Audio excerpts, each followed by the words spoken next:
Will the Fed raise rates 25 basis points in June 2026? IBKR prediction markets let you trade the outcome alongside your stocks and options. Earn interest, get it right, and earn $1 per contract at ibkr.com/predictions. Last trading day, June 17th.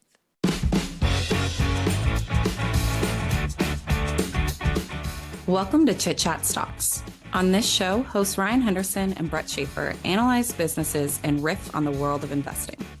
As a quick reminder, Chit Chat Stocks is a CCM Media Group podcast. Anything discussed on Chit Chat Stocks by Ryan, Brett, or any other podcast guest is not formal advice or recommendation. Now please enjoy this episode.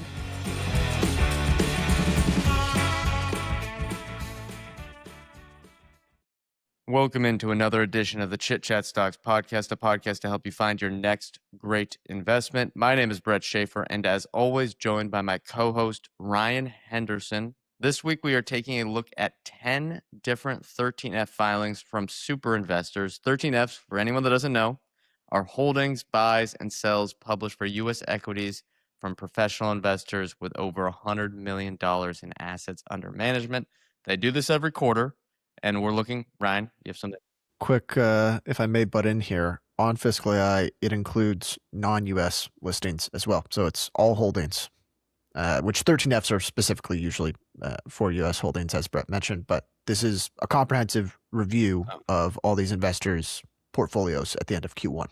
Now, how is it possible to get that for every investor? Do you have to look at different data sources? Does Europe have filings, or is that above your pay grade? Okay. No, it is. It is possible to get. I mean, maybe there's certain specific investors in like tiny regions that you can't get, but for the most part, you can pull them in. All right. Well, before we get started, again, this is maybe their portfolio as large as we can get it. They might not have like shorts in there. There's some things that aren't included. So when we look at their portfolio, this is not the 100% definitive what they own at the moment, and it is always 45 days late. So they posted these, at least the deadline was on May 15th, 10 days ago-ish, as we're recording this. And that was the holdings as of the end of Q1 2026 on March, either, I forget what month it is, 30th or 31st. So it's going to be a little stale, but that's the context we have when looking at this. We generally want to look at investors that at least aren't kind of the day trading type. I know we have Druckenmiller in here, who trades a little bit more actively, but we're not going for someone that's going to be recycling something every month where the entire portfolio is going to be stale. We'll look at Berkshire Hathaway, Bill Ackman, and others. We're going to look at all these. We're going to try to look at how, well, just basically their buys and sells, their large buys and sells, their biggest holdings, and whether we have any interest in looking at the same stocks. But before we do, again, housekeeping items as always, make sure to follow the show wherever you are listening right now. If you haven't before, leave us a review on Spotify or Apple Podcasts. It is by far the best way to help us grow the podcast. And if you want further discussion and to read more of our analysis, sign up for our newsletter and join our Substack chat community. The link there is in the show notes. Emerging Moats is the brand name. All right, Ryan, that's enough of an introduction. Let's begin with who I colloquially like to call the General, otherwise known as Bill Ackman. Yeah, Ackman's always a fun one to look at because he largely runs his portfolio pretty concentrated. So when he does make a change, it's usually meaningful, and you can get a pretty clear glimpse of what he thinks by just looking at his position sizing. So I guess I'll just roll through some of the top positions for him. So excluding Pershing Square, which recently went public, and I'm not sure on the whole logistics there because it's his own company as well. The top positions are Brookfield, which is the large alternative asset manager based in Canada, Amazon, Uber, Microsoft, and then I believe Fannie Mae and Freddie Mac. There's a couple others in there as well, but there's a couple notable purchases that happened this quarter from Bill Ackman. So first off, he sold basically his entire stake in Google. And as we go through some of these 13Fs, you'll see that a lot of the super investors do not agree on Google's future, apparently, because some people are selling the stake entirely and some people are making entirely new purchases for Google. So sold all of Google, started a new position in Microsoft, and made it 9% of his portfolio. So he basically swapped out Google for Microsoft. We can talk about that in a second here. He added big to Amazon, and I guess the only other meaningful transaction was he sold entirely out of Hilton, which is the big hotel chain here in the States, probably an international chain as well. So the I guess most meaningful transaction here is the swap, Microsoft for Google. What do you think of that choice? Do you think he's right? It's an interesting choice.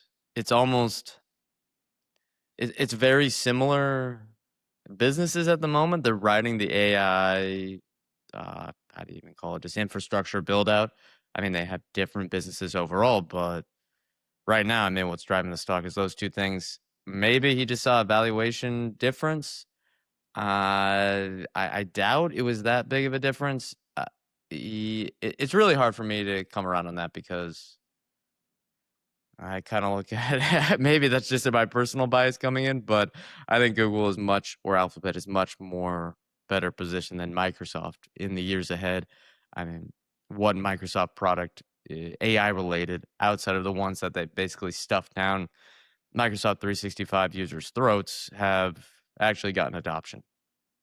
I don't see much. And then it seems like as well, their relationship with OpenAI kind of held them back from going to other players. And now OpenAI is exploring many, many other options for their compute needs. Maybe Microsoft's being smarter by being a little bit more cautious in their AI build, but I still think they impacted on it either way. I mean, we can maybe look at their PEs or EV to EBITs and see if there's a material difference there. But yeah, I'm a little bit perplexed. I'm sure he usually has updates on his thinking every quarter, or at least the fund's thinking every quarter. I'm curious what he thought there.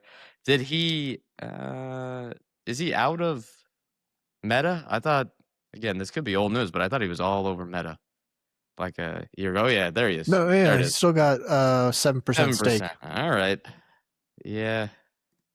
Interesting portfolio. Heavy big tech. I think the Uber one is fascinating, as well as Brookfield. Yeah, he's not afraid to go for some of the more battleground stocks. I guess you could call Uber sort of a battleground stock. And he's been very vocal about, like, well, I guess he does this for a lot of his holdings. He's been very vocal that he thinks Uber's undervalued. He's been tweeting about it sort of endlessly, which I don't know. I sometimes don't love when influential investment managers are tweeting about it whenever like the quarter end is coming up. So yeah, that's exactly right. Yeah, we've talked about that before with him. We even worry, not like we're trying to post something for quarter end because we don't have we're not managing anything professionally, but we always worry about accidentally saying something positive about a stock. Right? We don't want to move anything, even though we're a medium-sized show. And I feel like with someone of his stature, you kind of got to go with the Buffett route and be extremely tepid and say, well, look at our 13F. We'll publish it once a year with our annual holdings. Yeah, and he also literally always does it right before the end of the quarter, which feels like sort of padding your stats a bit. Anyways, on the Microsoft Google debate, could you guess the current EV to EBIT multiples for Microsoft and Google? Google/Alphabet, I will say 32. Microsoft 35. So you would be pretty wrong on Microsoft. Let me share my screen real quick. I just pulled this up on Fiscal.ai. They've basically flip-flopped. So Microsoft, and maybe there's some certain accounting things going on here, but EV to EBIT, trailing EBIT is 20.5. Google is at 33. If you go look about a year ago, Microsoft was trading at a significant premium to Google. I mean, they have for years. It looks like this whole chart until pretty much late 2025, 2026. Microsoft has had that premium ever since the pandemic. Yeah, it's kind of interesting timing. I feel like he has done this a couple times where he's found the big tech company that's trading at sort of the cheapest multiple and gone after it. Although, and in this case, he owns now 3 big tech companies in Amazon, Meta, and Microsoft, I which, kind of see, maybe I see where he's coming from now. It was trading at, and probably even in Q1, it was still trading at low 20s earnings multiple, the Alphabet soaring. I guess he didn't really touch Alphabet, or no, he sold Alphabet. So flipping that around, yeah, it makes sense. I mean, you look at, I pulled up the numbers here. Microsoft's constant currency intelligent cloud revenue up 28%. Their Azure up 38% in constant currency. So they're still growing pretty impressively. Alphabet had that blowout quarter with Google Cloud, but it's not like Microsoft hasn't been a beneficiary. So, okay, yeah. I thought Microsoft's earnings multiple was significantly higher. So maybe I understand where he's coming from now. okay, let's shift gears. Who's your first super investor, if we want to use that term, that you're looking at? Well, we are going to stick with Berkshire Hathaway. Everyone wants to talk about them. This is the first quarter without Buffett at the helm. We can, I guess, use our link at Fiscal.ai here. It's a pretty boring portfolio for the most part. If you look at the largest holdings, Apple, nothing touched. American Express, not touched. Coca-Cola, not touched. And those are all, 20, 17, 11% positions. Bank of America, really barely touched. I don't really know what they changed it by less than 1% of their position. Chevron was down a bit. Maybe they sold in the oil price spike. I'm not exactly sure, but Occidental Petroleum, which is their other big oil position, was flat, unchanged. The biggest change, at least from the size of the portfolio, was a 224% increase in their stake in Alphabet. Now, this is the opposite. When Ackman was selling Berkshire Hathaway, Greg Abel and Ted Weschler, I think it's mainly Abel, but Weschler obviously has a portfolio as well. They were buying. It's now 6% of Berkshire Hathaway's portfolio, worth $17 billion as of this recording. What do you think here? Does Abel to see? Well, across our entire businesses, we spend a lot on Google properties, and we're not going away anytime soon. I'm not sure exactly what the thesis here is now. You kind of get what I'm saying? Yeah, and that's why it's kind of interesting, because we're seeing the same thing we're going to go through some of these other investors too. People initiating new positions in Google after 200% run up over the last couple of years. I thought the Alphabet stake, or the jump in the stake, was interesting. The other one that stood out to me here was a new purchase of Delta Airlines. They're getting back into the airlines. It's not that meaningful because it was a 1% position now of the portfolio, but there was sort of the famous Buffett selling the airlines during COVID, where people thought he panic sold or whatever. So for him to be getting back into it, I think It's not him. It's Abel. I guess, sorry, for Abel to be getting back into it, it is, airlines for a long time were seen as like one of the most competitive industries and ones where companies just consistently go bankrupt.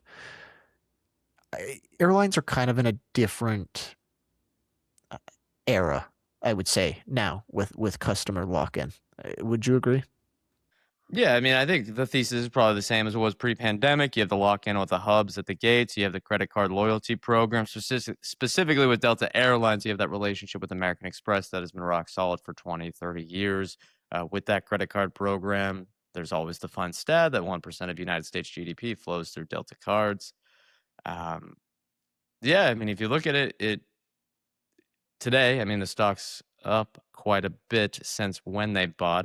I mean, if we look at where it was trading in Q1, it was maybe at one point, I don't know when they bought, but it was down to kind of 60, and now we're back up to $80. And even at $80 today, the PE is 11, EV to sales 1, EV to EBIT 8.4, price to free cash flow 13.2. Next 12-month PE is 12. You have, I think, one of the best in the industry, maybe the best of the industry, and they kind of see.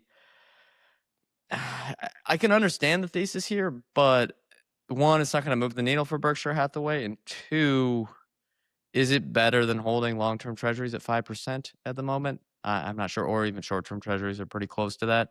It feels like an interesting choice. The capital intensity, of course, is the same. You have the huge cyclicality of the industry and the impact with commodity input prices. If the consumer falls off a cliff, you might see travel decline. But on the other hand, you have the travel rewards programs now that locks these customers in, and you have travel as a whole growing typically at GDP plus. So long term, you look out 10, 20 years, is Delta doing twice as many flights and they have a nice loyalty program still intermixed, generating a lot of profits over the next 20 years? I think possible. That feels very plausible. They're probably the least indebted airline out of many of these big players. Yeah, it makes sense. Not a stock for me, but it's interesting. Okay, two other transactions that stood out to me. First, they tripled their stake in the New York Times, which is kind of an interesting. It's at an interesting point in the business right now where it's become more of like a cooking and mobile games business than like pure news. Yeah, that's fair. But the other one that really stood out is they basically sold their entire stake in Constellation Brands, the maker of Modelo, or the seller of Modelo in the United States. We recently did an episode on them. So I guess is Abel he's on Ozempic. No. He's on Ozempic. Well, no comments on that one. But I think they'd probably just see the numbers and know that beer may not be recovering at the rate. Like, it wasn't potentially a one-time blip. And you look at the business, again, it's not a fantastic business. So I'm guessing they made a bet and said, these are good brands, but we're betting on a beer rebound. The beer rebound didn't happen. All right, let's cut our losses.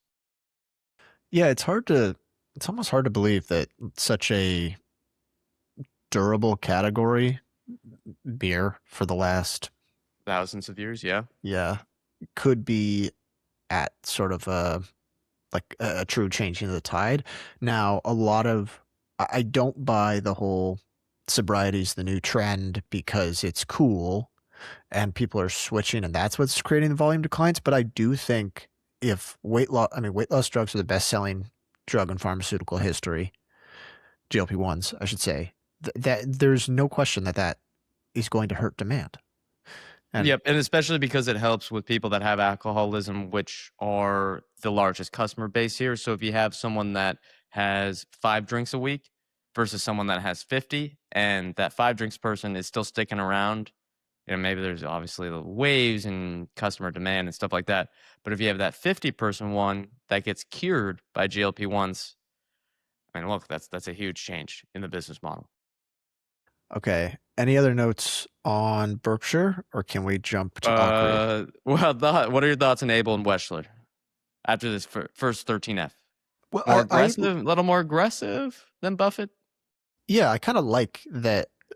And I wonder if maybe Buffett was like tempering transactions towards the end, like trying to keep it sort of clean, other than him selling down his Apple position to kind of give maybe a cleaner start to Abel.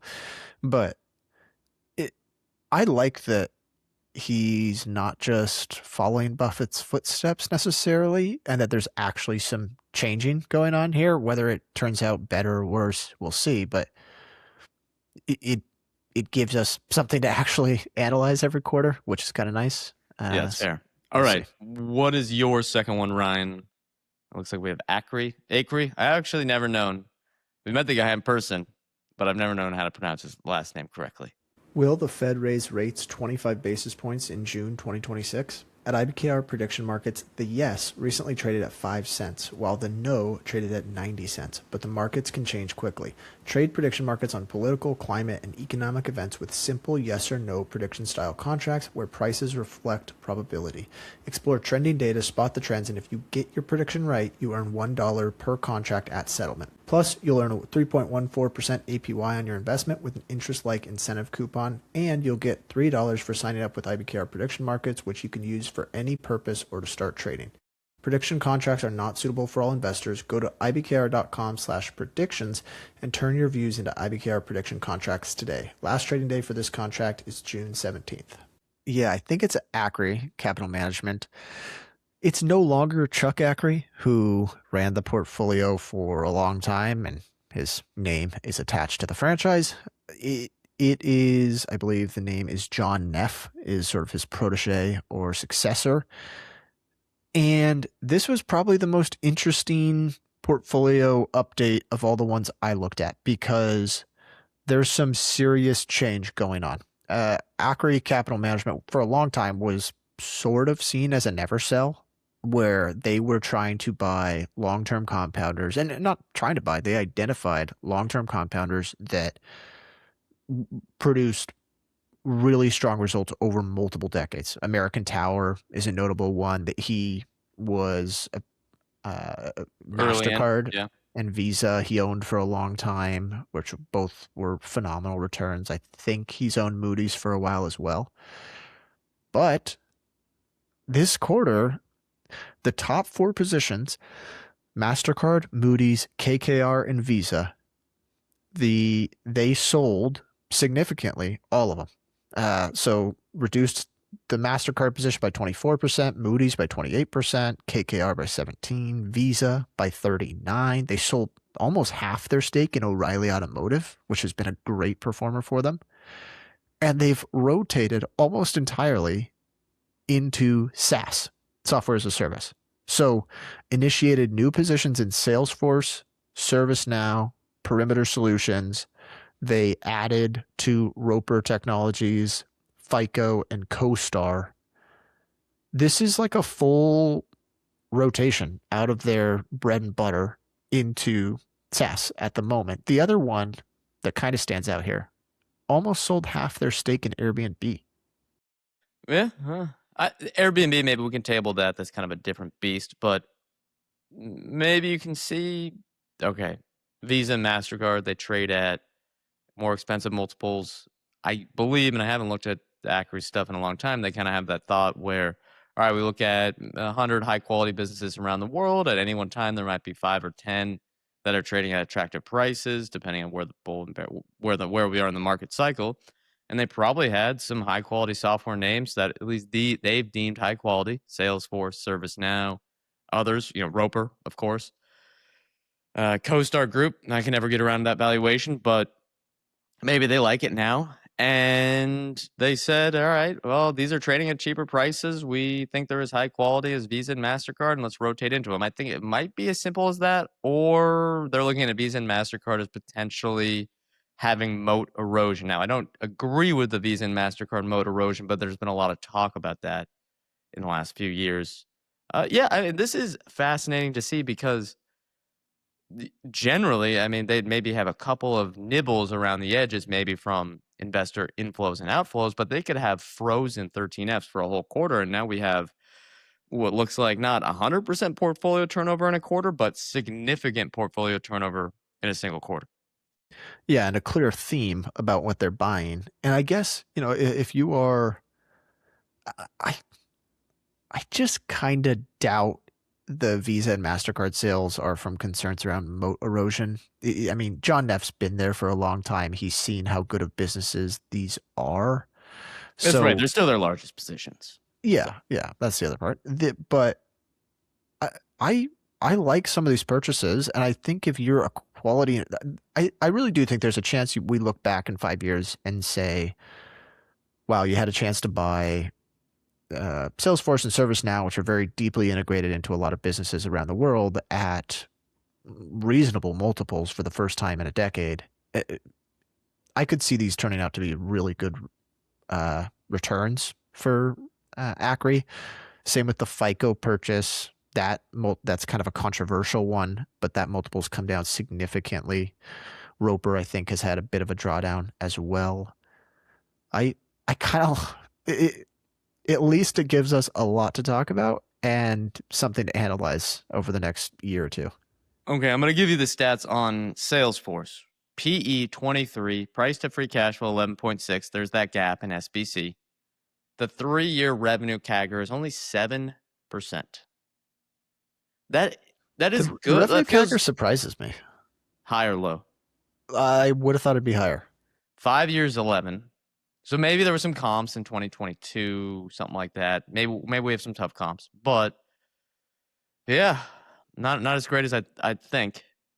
It feels like a good valuation, especially with them plowing into the new buyback, but nothing too crazy. My suspicion is that I don't even know if it's suspicion. They might have already announced this, but we're seeing the same thing we saw, I think, in 2023, where it's the like contagious layoffs where another company does it. So now you have the right to do it without seeming, and you can say, well, it's just AI. We're such an AI beneficiary that we are laying off our worst performers. Yeah, that's fair. Yeah, it's but almost an excuse. Their margin is still only 20% with what you would think with an Adobe, Microsoft level comp, you could get to 30 at least, maybe even higher. So maybe Yeah. that's part of the thesis. I think probably around 3 years ago, Value Act And Elliott Elliott believe. Management stepped in. There was a number of, I think, a big round of layoffs, and you saw GAAP operating margins go from 3% to 18% in like a year. I think this is there's maybe a That chance looks we see about another right. leg up. I'm looking at the chart right now at our friends at Fiscal.ai, and yeah, it did exactly what you said, 3% to 18%, but hasn't been much progress since. Maybe there's room for further improvement. All right, should we go to my second one? Let's do it. My favorite investor, at least from an entertainment perspective. I don't really invest like him, but he's always given his thoughts. Stan Druckenmiller, Duquesne family office. This is his family office, so I believe not running any outside capital anymore, but it's still fairly large in the billions of dollars, so they have to report publicly. 2 stocks make up 40% of the equity portfolio that's on Fiscal.ai. Again, there may be shorts, there may be derivatives, all that stuff. That is not his entire portfolio, but from what we're seeing, 40%. TSMC, Taiwan Semiconductor Manufacturing, and Natera. Now, TSMC was slightly trimmed last quarter. It's still a large percent. We probably don't need to discuss them. We talk about them all the time as the AI kind of fulcrum. But Natera was increased by 22%. Natera, which I've never heard of, Ryan, I'm guessing hasn't heard of either. I think many listeners haven't, is a diagnostics company that offers DNA testing related to oncology, women's health, and other things. Can't say I'm an expert on what they do, but their revenue is inflecting higher. It's compounded at 35% for the last decade, which just stood out like right away. That's fantastic revenue growth. And the stock is up 330% in the last 3 years. They first purchased it in Q3 2022. It looks like a good case study on a typical Druckenmiller investment, the way he likes to run his family office. You know, it's not just him. He has, I'm guessing, a large-ish team of investors and analysts. But I think it's also a lesson in that when you look at a 13F, perhaps the largest position isn't the one where you think maybe it's a buy now, because I'm guessing the way they operate, this one might be leaving the portfolio sometime soon after the last little run up here, right? Because NVIDIA, he is someone who called NVIDIA in the 2022-2023 timeframe, and it ended up being his largest position, I think, in 2024, and then he sold all of it. So if you look at what their largest position is by a percentage basis, it doesn't actually mean their highest conviction bet. Before I get to this Argentinian state-run oil company, any thoughts on the rest of the portfolio? Yeah. Well, I guess first off, I like looking at Druck's portfolio because with a lot of investors, I'm kind of just looking for confirmation bias sometimes when I read these reports. But with Druck, most of the time, I don't know the companies that he's investing in, really. That's so fair. it's like He can get almost, obscure. yeah, new idea generation. He had the opposite of confirmation bias for me. I saw he sold most of his coupon. He's getting too frustrated. Red flag for us, Ryan? Potentially. The other part that I always think with Druckenmiller is he kind of has famously said the only thing that matters for your investment is what happens over the next 18 months, like to the business. What do the numbers look like over the next 18 months? So ever since he said that quote, I think he knows something. With every time he starts buying, I think he must know something's coming in the next 18 months. Yeah, it's hard with the coupon. And well, he's not perfect, but with coupon, it probably is. He's owned that for a long time, and maybe he's finally frustrated with the analysts that got him into it and said, it's not working. It's been 3 years. We got to get out. something like that. Could be. Do we want to look at some of these Latin American companies? I think he's got 3 in the top 6 holdings. He might, yeah. Well, what were the other ones? I really only have this YPF energy company, but what did he have? Mercado Libre too? Nah, well, he's got the Brazil iShares ETF, but Okay. it's not Well, a company. maybe he's betting on the Brazilian economy ahead of that election. Not sure on that one, but I want to talk about YPF, which is just think about it as like the biggest oil company in Argentina. It's sort of state run. I think they're spinning it out, but it's an energy company engages in oil and gas upstream and downstream activities in Argentina. They include exploration, development, and production of crude oil, natural gas, and NGLs. Its downstream operations include refining, marketing, transportation, and distribution of oil, petroleum products, and petroleum derivatives, as well as gas separation, natural gas distribution, and power generation. So all things oil and natural gas, both upstream and downstream across the supply chain in Argentina. In USD, now don't look at the one in the Argentinian pesos because that's up like 10,000%. But in the USD, the stock is up 960% in the last 5 years. I'm guessing this is associated with the opening up of the economy, the opening up of the shale fields in central Argentina. There's deregulation for what is called, I think it's called Vaca Muerta, which apparently has the capacity for over 1 million barrels of oil per day. Now, it's not developed yet, but there's preparations for this. And at the current market cap of $20 billion, I'm guessing Druckenmiller, and I think also Howard Marks is in this as well, they are betting that the infrastructure gets built and we get to tens of billions of dollars in oil and gas output for the country. It's also in North and South America sphere of influence, so it's part of potentially the U.S. strategic positioning to get out of dependence on Middle East oil. I think the problem is, and the biggest risk is probably pretty obvious. You're hoping that over the next decade, a Malay or American ally stays in power, but Argentina has a long history of flipping to extreme socialism, military dictatorships, fascism. They flip-flop a lot. Are you willing to bet on that? Maybe, but it's an interesting 5-year thesis because it feels like you can do well, especially at current oil prices, and if it works. Yeah, I tend to just avoid oil, generally speaking. The one I find kind of interesting, I think this is his 5th largest holding, is BBB Foods.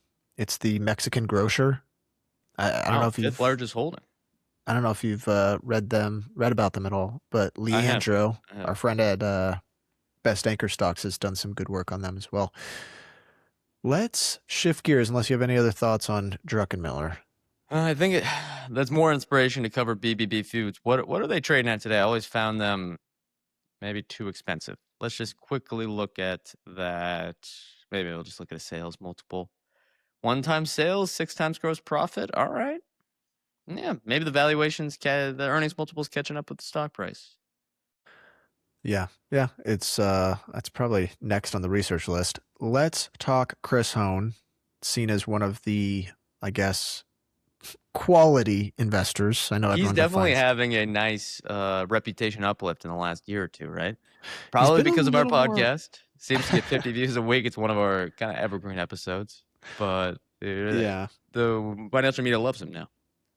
Yeah, I think he's maybe been a little more public as well. I think it helps that he was really positive on GE and involved in some of the spinoffs that happened there. And there was sort of that, I guess, resurgence in the various spun entities.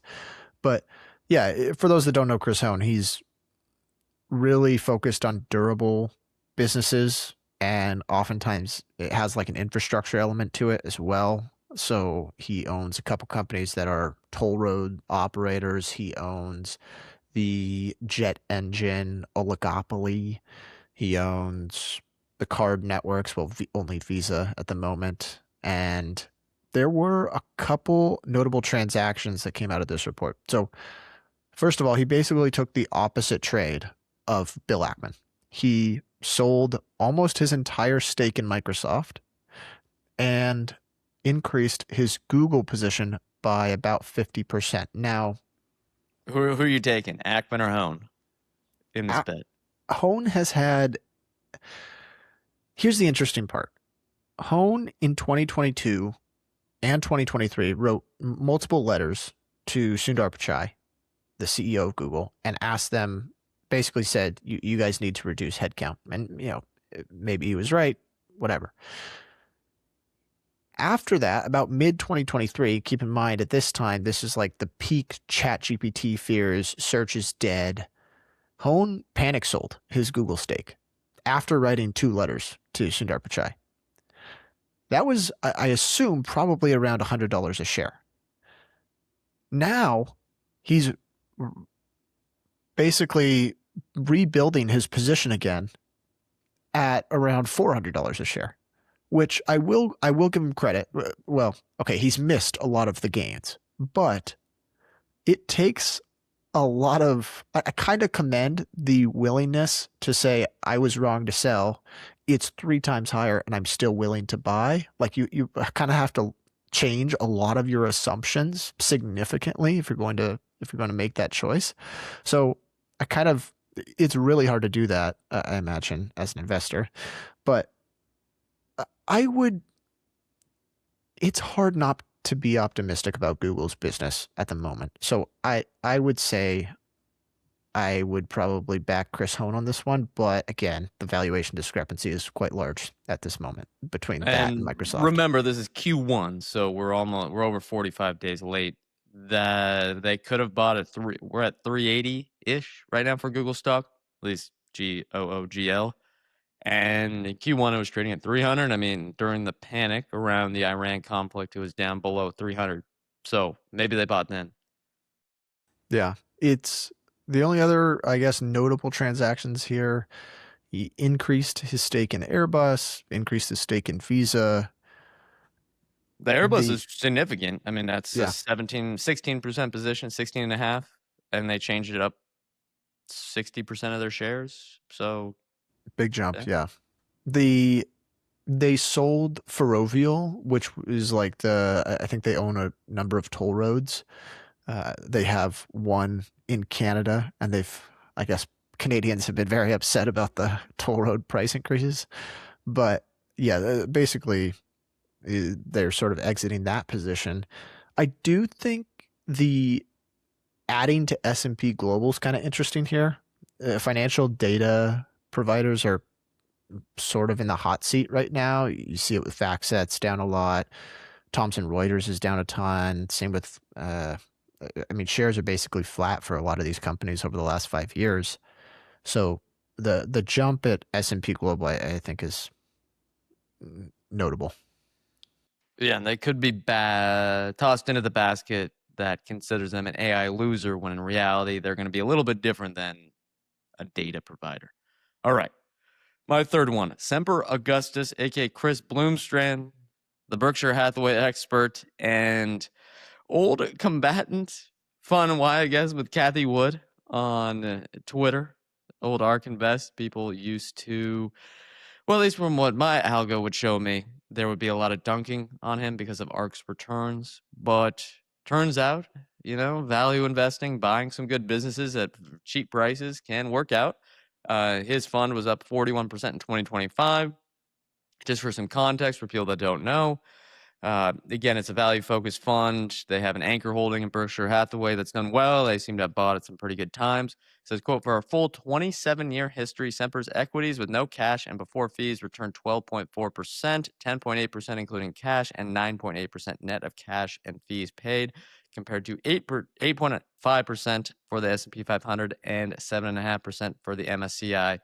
There's your MSCI, Ryan. All Country World Index. I call that pretty solid performance for an investor who wants to skew value, especially giving up the gains the last few years for the AI boom. I mean, they're not seeing any AI exposure whatsoever. So you factor that in and you say, all right, they're slightly beating them, and I would guess that in any downturn, that's where they're going to get their potential outperformance. But let's look at the portfolio.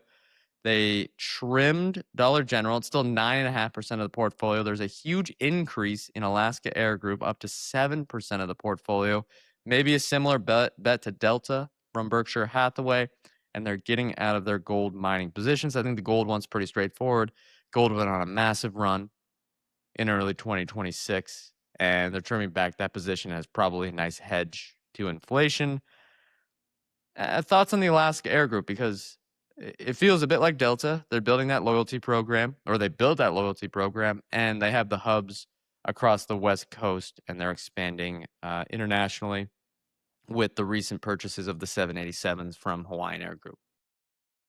Yeah, I can get behind some of the leading airline theses. You already laid it out earlier in this episode. I think they're fundamentally different businesses than they were a decade or two ago.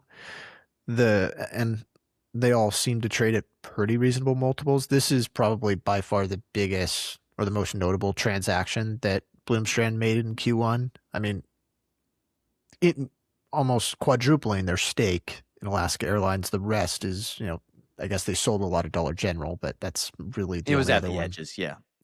Yeah. I just don't, something about asset managers that have more than a 20% stake in Berkshire, it just feels weird to me. Well, hey, know. they've claimed that they've timed their buys well. You know what I mean? Now, which I get, but I also understand guess. what you're saying. I don't know. It just feels like asset manager inception. Like, just let your shareholders buy that themselves, or your investors. Hey, at least Berkshire isn't like Pershing Square charging that whatever fee, right? True. At least they're not charging a fee. But I get where you're coming from. Yeah. There's a lot of recognizable names on this list. I mean, he's got the dollar stores. He's got a couple retail concepts here, Five Below as well. Starbucks is in here. He purchased Builder's First Source, which is kind of tied to the housing market a bit and has been sort of a dog in recent years. But if you look at the returns on capital, they've been rock solid over the last 2 decades.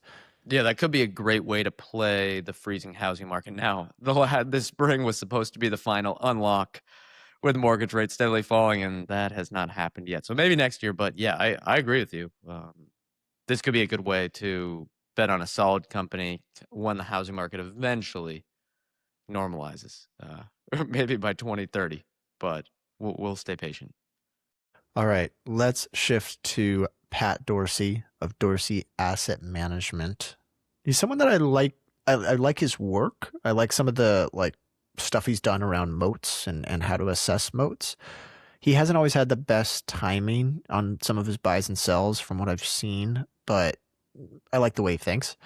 There were a couple big changes for him. First of all, ASML is his largest holding. I guess maybe I'll just run through some of the largest holdings here. ASML, AirCap Holdings, Sunbelt Rentals, which is kind of a competitor to United Rentals, AppLovin, Royalty Pharma, and S&P Global. He's a very concentrated investor, I'll say as well. I don't think he doesn't have any position below 5% of his portfolio. This, I guess, he is on the must be the Bill Ackman camp here. He sold his entire stake in Alphabet this quarter. It seems like every investor had to choose one side of the fence. Battle lines are getting drawn, yeah. Well, you have the general on one side, so it fits. Yep. He also sold his entire stake in AutoZone. We can maybe touch on that in a sec, which, if you remember, Akre Capital Management sold a big chunk of their stake in O'Reilly Automotive. The notable buys, he initiated a new purchase in AppLovin, which the name always gets me. New purchase in S&P Global, 9% position, and a new purchase in Uber. So the big buys are AppLovin, S&P Global, and Uber. I do think S&P Global stands out here. I mean, I guess they all stand out because they're big positions.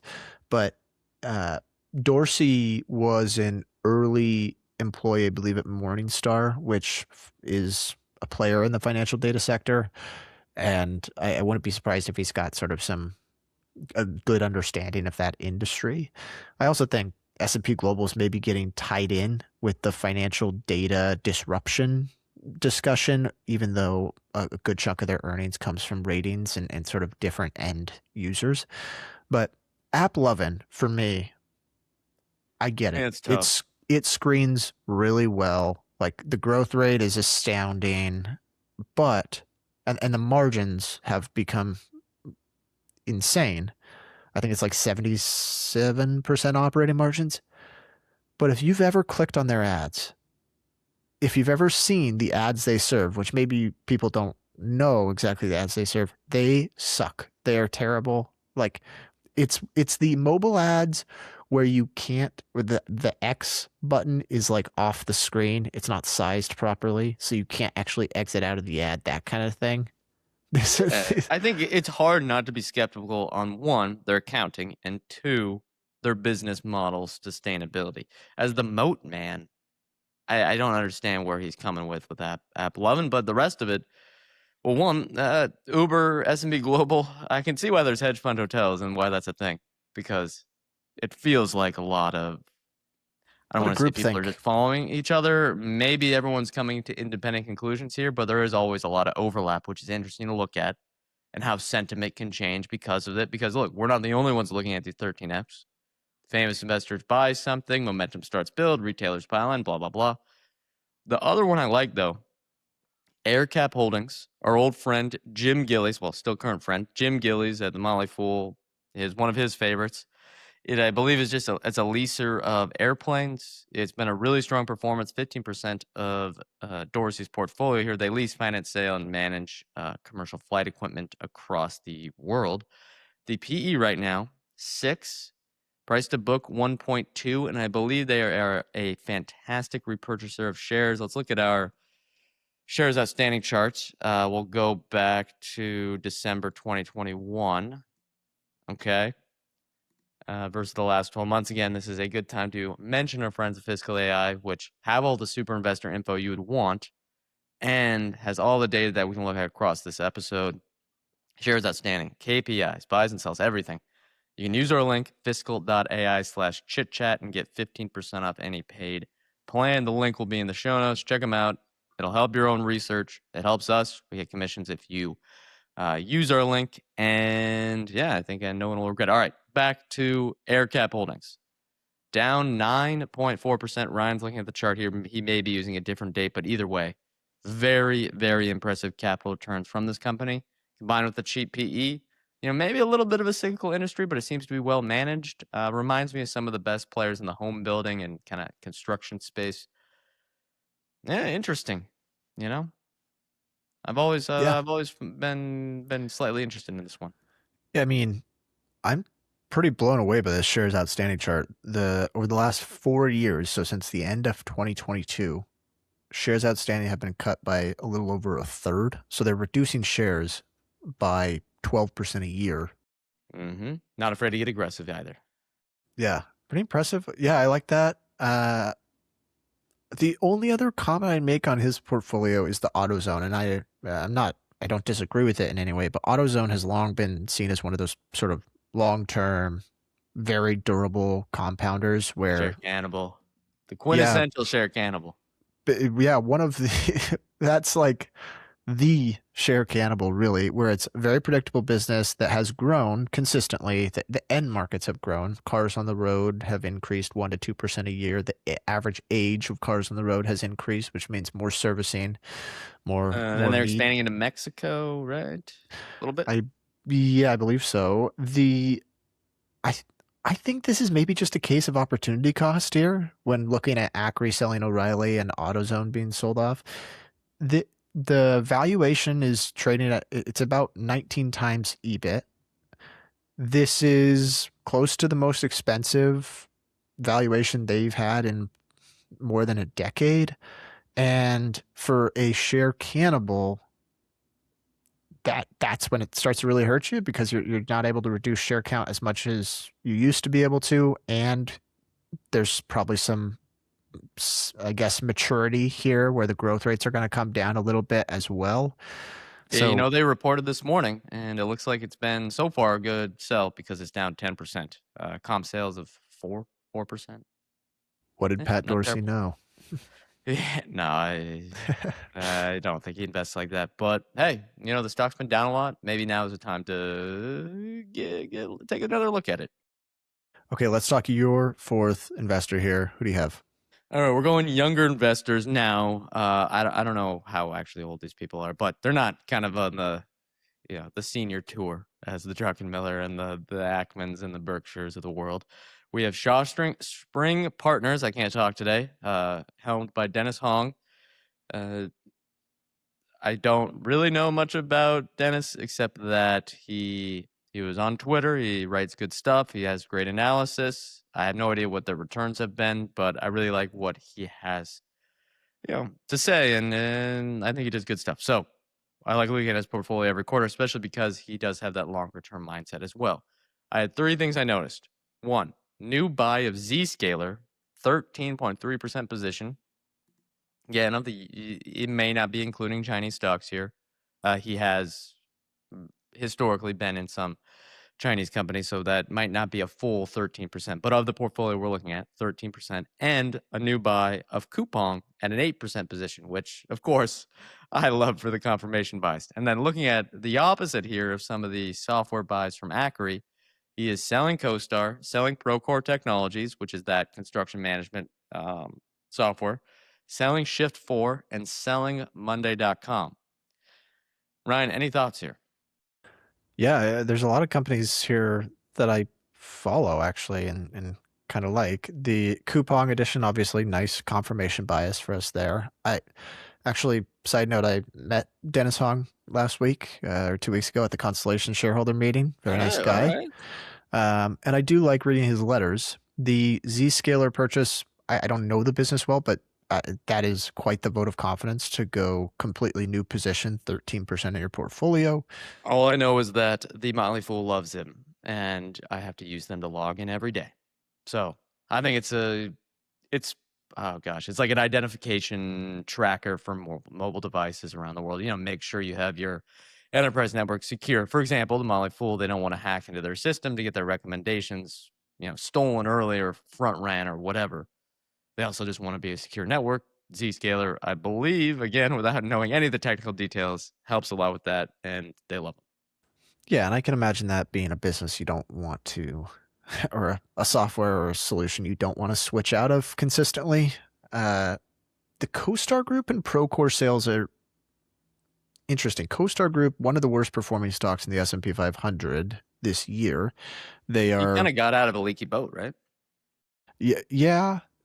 I don't know the timing here, but CoStar, for those that haven't followed it, they are like the premier commercial real estate data provider.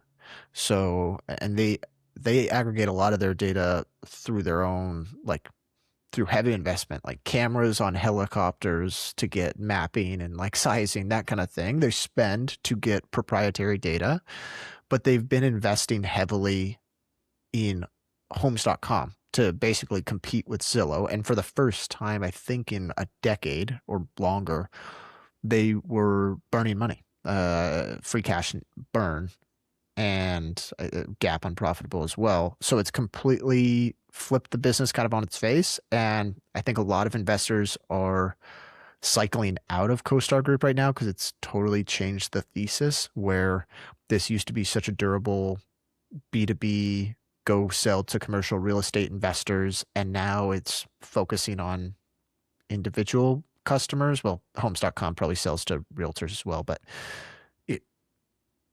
it's unclear. I mean, Zillow's been at this game for a decade, and they're yet to find the efficient monetization model or the best monetization model. Yeah, they seem to make worry enough about for it. revenue. Maybe that's more of an expense thing for Zillow. Yeah. How many, if you go through Zillow's acquisition history, it's hilarious. Oh, yeah, But it's atrocious. anyways, it is, I mean, it's just completely flipping the business, which I guess is not surprising to see, or at least flipping the economics by investing so heavily in this. Now, I've seen activist investors have come in and said, hey, cut this out. We're going back to Homes.com is profitable. Homes.com and Apartments.com they're not going to win versus Zillow. It's just not. Look, I'm going don't gut think so check on either. that. Yeah, I'm going gut check. It's not. I think you're right. Zillow is just, it is the verb. Like, now maybe they're going after different customers. I don't know. Maybe there's a different sort of draw within like real estate agents for certain data on homes.com. But yeah, like as far as consumer mindshare goes, I don't know how you can beat Zillow. The Monday.com sale. Has it worked out or not? You're a Monday.com man, right? I am a Monday.com man. Small position. It has not worked out. That was the quickest stock I ever lost 50% on. But it is interesting to sell after seeing the valuation compress so much. So Tax loss harvesting. yeah, Tax loss that's probably harvesting. part of it. All Okay. right. Oh, wait. I have one more on Shaw Spring and Zscaler to get anyone excited to research the company. I was very surprised at this number. From July 2019, so let's say 6-ish years ago, I think that was right around maybe when they went public. But do you want to guess what their revenue per share, let's get that SPC SaaS stuff, included, has compounded at for the last, since July 2019? I'm going to guess high 20%. 37. Wow. Fast grower. So maybe, we're trading at a better price now. They could be a huge beneficiary from cybersecurity stuff with AI. Very interesting. Okay, my last investor for the day is not really a single investor, but it's an activist, Value Act Capital. You've maybe heard the name because they recently got involved with Salesforce at the same time as Elliott Management. They actually have a pretty dang good track record. One of their most famous investments ever was they got a board seat for Microsoft in 2013 and replaced Ballmer with Nadella. And not trying to throw shade at Ballmer, but what a great choice Nadella has ended up being. It's hard to get public data on them on returns, but I saw one investor apparently leaked that from 2000 to 2019, they averaged 14% a year. Not sure whether that's gross or net, but looking at the S1, or not the S1, the 13F, the holdings here, Salesforce, still the largest position. So they took that activist stake in 2023 and they've held it since. I wouldn't be surprised if they're pushing for more headcount reductions, but again, we'll see. The other ones, and these are small, they're pretty inconsequential to Value Act, but I guess interesting for us. They took a new position in Wix, $99 million position in Wix. And I don't know if you saw the news yesterday, Brett. Wix just announced a 1,000 person layoff. I wonder what Never impact. celebrate layoffs, Ryan. Never celebrate layoffs. That's all I'll say. No, I agree. But I wonder how much influence Value Act had in that process. God, I read the Wix conference call. They say they're getting a lot of efficiencies on the customer support, which is huge for a website builder, for people that don't have tech expertise. So they're talking a lot about AI transformation. They train their own LLM for their website building. Yeah, they're moving fast. It's a very dynamic situation, which the market hates at the moment, and that could be creating value. And what is this Nitera? Nitera is...